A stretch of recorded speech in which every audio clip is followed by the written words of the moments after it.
wabarakatuh. Perkenalkan, saya Danes Cinta Insyirah Nazar Bukhari. Saya Pedas Nur Sani. Saya Muhammad Rashid David. Saya Ramadan Razak. Kami dari kelompok 4, kelas 10 UI, kelompok sejarah, dan sekarang kami ingin menjelaskan mengenai objek sejarah kita, yaitu Museum Kebangkitan Nasional. Museum Kebangkitan Nasional terletak di Jalan Abdurrahman Soleh nomor 26 di Kecamatan Senen, Kota Jakarta Pusat.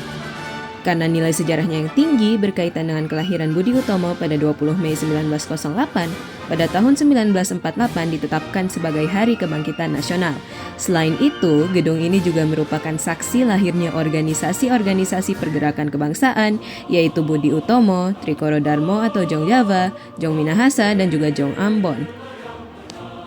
Sebelumnya, Stovia adalah sebuah sekolah dokter yang masih berkembang dengan nama Sekolah Dokter Jawa yang didirikan pada tahun 1851.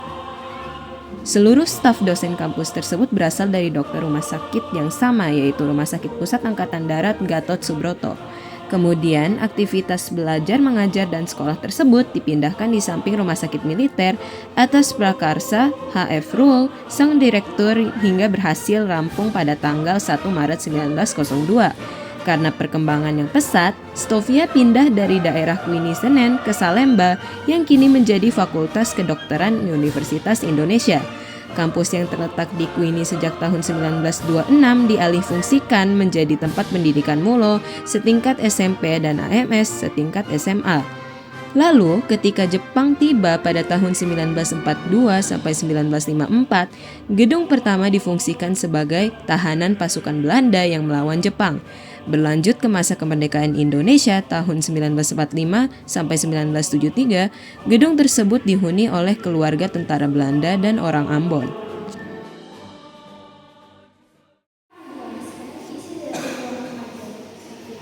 Dalam ruang Stovia terdapat meja yang khusus mengajar.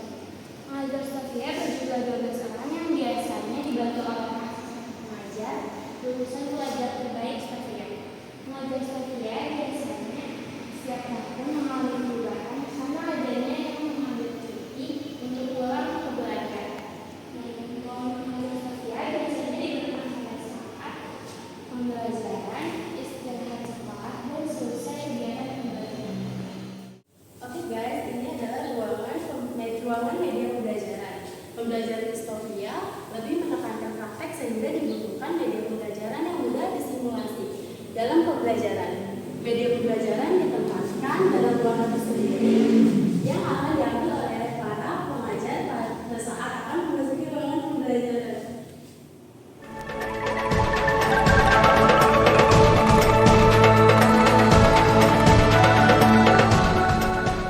Baik, saya akan menjelaskan mengenai ruang Sekolah Dokter Jawa. Pemerintah Hindia Belanda membuka Sekolah Dokter Jawa di Rumah Sakit Militer W.T. Vrede.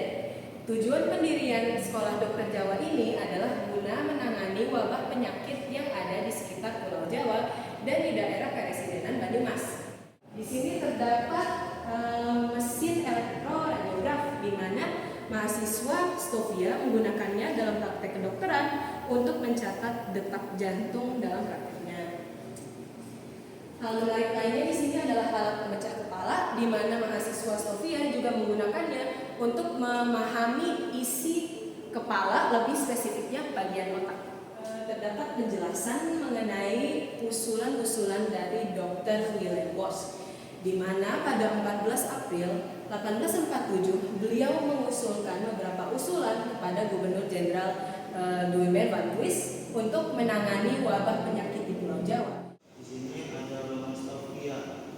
Pemerintah Hindia Belanda mendirikan School of Planning Advanced Infancy Action atau Stovia sebagai pengganti Sekolah Dokter Jawa.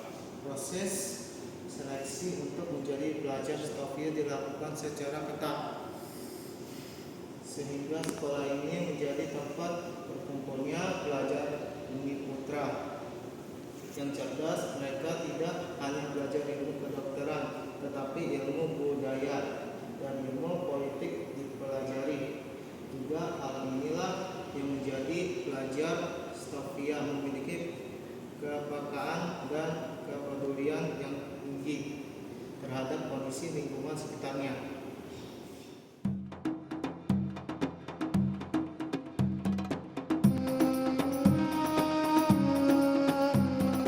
Kebetulan dalam Museum Kebangkitan Nasional pada tanggal 3 sampai 31 Agustus 2024 ini, Indonesia dan Malaysia mengadakan kolaborasi budaya dengan program Citra Nusa Indonesia Kita Serumpun.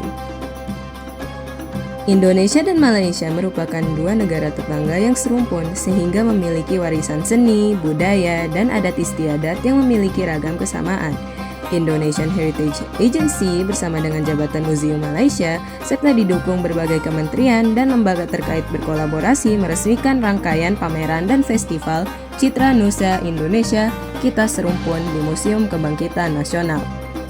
Program ini bertujuan untuk mengedukasi publik, khususnya generasi muda, mengenai beragam warisan seni dan budaya Malaysia dan Indonesia yang serupa tapi tak sama. Pameran ini akan menampilkan gambaran kebudayaan Malaysia dan berbagai program publik.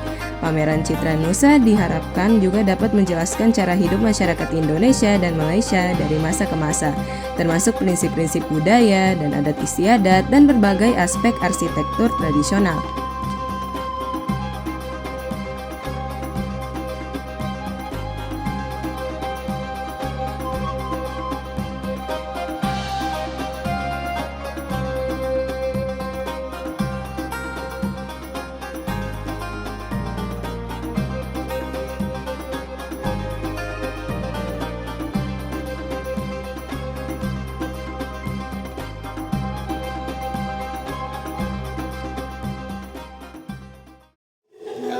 Ada masa, berkesempatan, boleh cuba buat. Tak boleh cuba. Ini sesi terakhir lah untuk pameran 6 bulan di depan. Dan di belakang ini adalah sesi terakhir. Ini berkenaan dengan politik dan diplomasi negara. Kerjasama. Ada sedikit ada DIY. Give it yourself. Planning utama.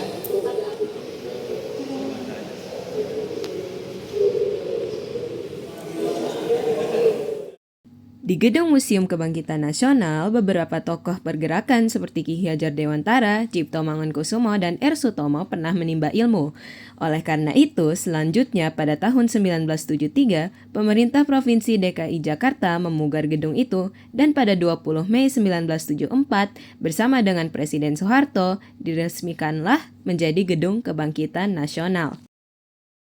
Aku ini Museum Kebangkitan Nasional, nunjukin sejarah-sejarah sekolah yang dulu masa-masa Indonesia sebelum merdeka ya, sekolah Slovia, sekolah kedokteran. Karena kan kita nggak tahu ya, kita cuma tahu dari dulu aku SD belajar dari buku IPS sekolah Slovia itu kayak apa, tapi nggak dibahas lebih dalam.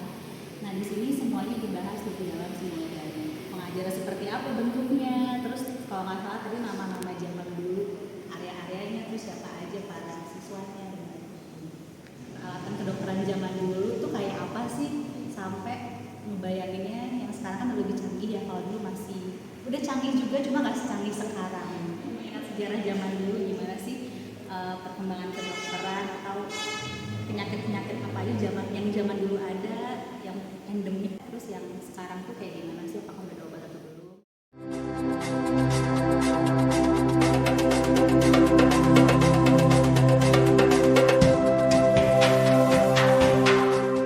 Oke, yang di sini terdapat ruang Direktur Sofia. Direktur Sofia menempati ruang tersendiri terpisah dari ruang pengajar, karena harus menerima tamu-tamu dari pemerintah untuk membahas permasalahan-permasalahan terkait dengan pembelajaran di Sofia. Di sini juga ada beberapa patung yang sedang diskusi tersebut. Di situ ada namanya Tirto Adi Surjo. Terdapat cara tentang pengobatan tradisional pada zaman dahulu yang masih memakai cara tradisional seperti obat-obatan dan juga seperti orang pintar istilahnya dukun. Di sini terdapat foto-foto pada pengobatan zaman dahulu dan di sini juga terdapat ada foto dukun dan di sini terdapat barang-barang yang digunakan pada pengobatan zaman dahulu seperti barang-barang tersebut. Di sini ada tokoh yang bernama Franz Wilhelm Junghit adalah seorang pengguna tikus asal Jerman yang berperan besar dalam produksi kina sebagai obat malaria. Lahir pada tanggal 26 Oktober 1989 dan untuk pertama kalinya pada 1835 untuk menempuh pendidikan di Harvard. Dia jasanya sangat besar untuk menciptakan obat untuk penyakit malaria.